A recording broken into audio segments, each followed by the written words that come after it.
They called it the city of brotherly love, but in the shadows, brothers were killing brothers. Philadelphia wasn't just another mob town, it was a battlefield, a place where loyalty was worth less than a bullet, and family meant whoever was left standing. This is the story the FBI never fully told. Before we start, hit subscribe, because what you're about to hear was buried for decades. Let's dig into the blood-soaked truth of Philadelphia's forgotten mafia war.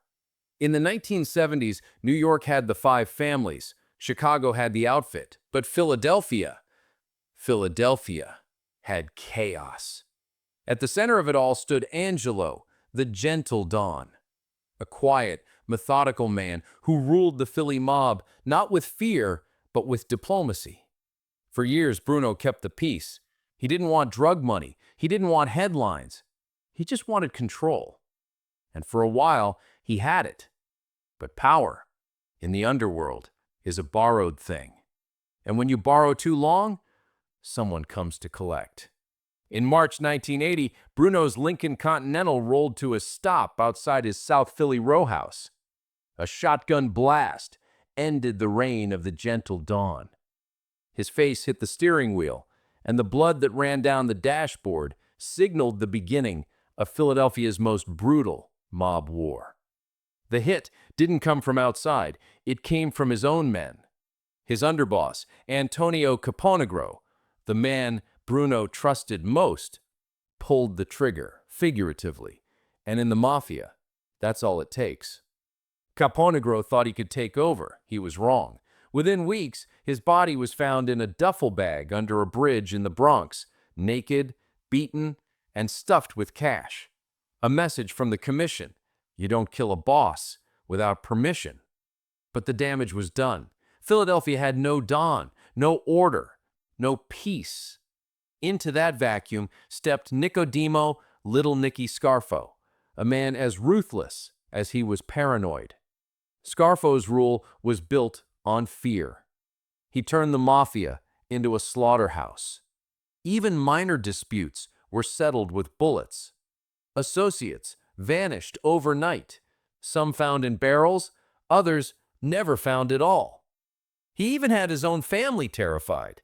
His nephew, Philip "Crazy" Leone, would later testify against him, describing Scarfo as a small man with a big gun and no conscience.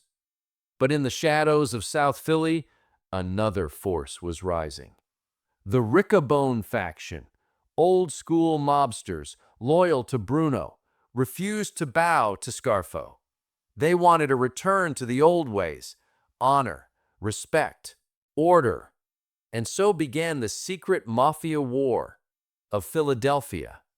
It wasn't the kind of war you'd see in movies. This was quiet, surgical, psychological. Bombs under cars, snipers in alleyways, wiretaps, informants. And in the middle of it all, the FBI, trying to play both sides and winning none. By 1983, Philadelphia had become a graveyard of Goodfellas. More than 25 mobsters were dead, missing, or in hiding. The streets were ruled by whispers: who's next, who flipped, who's got the contract. The war climaxed when the FBI finally cracked Scarfo's inner circle.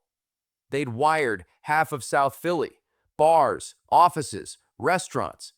When the tapes rolled, Scarfo's voice became the soundtrack of his own downfall. He was recorded plotting murders, threatening his men, even bragging about ordering hits over bad business deals. The government had enough to lock him up for life, and they did. But in typical mafia fashion, you cut off one head and another grows. When Scarfo fell, new contenders rose from the ashes: John Stanfa, Joey Merlino, Ralph Natale, each claiming to be the rightful heir to Philadelphia's underworld throne, each spilling more blood than the last. The 90s turned Philly into the Wild West of organized crime. Car bombs returned. Drive-bys became weekly.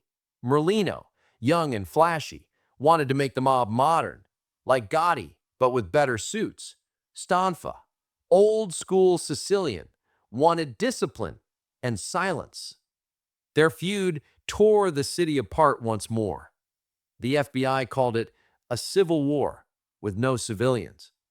And by the end of it, Philadelphia's mafia, once powerful, rich, and feared, was shattered beyond repair. Today, they say the Philly mob still exists. Smaller, smarter, hidden. They deal in construction, gambling, unions, the old trades. But ask anyone who's been around long enough, and they'll tell you, the ghosts of the secret mafia war still walk those narrow South Philly streets. Every bakery, every barber shop, every block has a story of men who thought they could play God and ended up as legends, only in the headlines. So next time someone calls Philadelphia the city of brotherly love, remember this.